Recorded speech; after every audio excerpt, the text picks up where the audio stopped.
అహ్మదాబాద్లోని నరేంద్ర మోదీ స్టేడియంలో టీమిండియా సరికొత్త చరిత్ర సృష్టించింది. ఆదివారం జరిగిన టీ20 ప్రపంచ కప్ ఫైనల్ పోరులో డిఫెండింగ్ ఛాంపియన్ భారత్ 96 పరుగుల భారీ తేడాతో న్యూజిలాండ్ను చిత్తు చేసింది. తద్వారా టీ20 ప్రపంచ కప్ చరిత్రలో ట్రోఫీని నిలబెట్టుకున్న తొలి జట్టుగా సొంత గడ్డపై కప్ అందుకున్న మొదటి దేశంగా రికార్డుకెక్కింది. వన్డే ప్రపంచ కప్ ఓటమి బాధను మిగిల్చిన అదే మైదానంలో సూర్యకుమార్ యాదవ్ సారథ్యంలోని భారత జట్టు విశ్వ విజేతగా నిలిచి కోట్ల మంది భారతీయుల కలని నిజం చేసింది. తొలుత బ్యాటింగ్ చేసిన భారత్ నిర్ణీత 20 ఓవర్లలో 5 వికెట్ల నష్టానికి 255 పరుగుల భారీ స్కోరు సాధించి ఫైనల్లో సరికొత్త రికార్డు నెలకొల్పింది.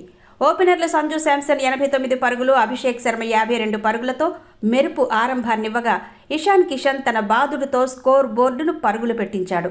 ముఖ్యంగా సంజు శాంసన్ 5 సిక్సర్లు 8 ఫోర్లతో కివీస్ బౌలర్లను ముప్పు తిప్పలు పెట్టి ప్లేయర్ ఆఫ్ ద టోర్నీగా నిలిచాడు. ఆఖర్లో శివం దుబే సిక్సర్లతో మెరుపులు మెరిపించడంతో భారత్ కొండంత లక్ష్యాన్ని ప్రత్యర్థి ముందు ఉంచింది. 256 పరుగుల భారీ ఛేదనలో న్యూజిలాండ్ జట్టు భారత బౌలర్ల ధాటికి 159 పరుగులకే కుప్పకూలింది. 256 పరుగుల భారీ ఛేదనలో న్యూజిలాండ్ జట్టు భారత్ బౌలర్ల ధాటికి 159 పరుగులకే కుప్పకూలింది. జస్ప్రీత్ బుమ్రా 4 వికెట్లు తీసి నిప్పులు చెరిగే బంతులతో ప్రత్యర్థి వెన్ను విరవగా అక్షర్ పటేల్ 3 కీలక వికెట్లు తీసి కివీస్ పతనాన్ని శాసించాడు. కివీస్ బ్యాటర్లలో సీఫర్డ్ 52 పరుగులతో ఒంటరి పోరాటం చేసిన ఫలితం లేకపోయింది. విజేతగా నిలిచిన భారత్కు 27.48 కోట్ల ప్రైజ్ మనీ దక్కింది. అలానే రన్నరప్గా నిలిచిన న్యూజిలాండ్కు 14.65 కోట్లు మాత్రమే ప్రైజ్ మనీ దక్కింది.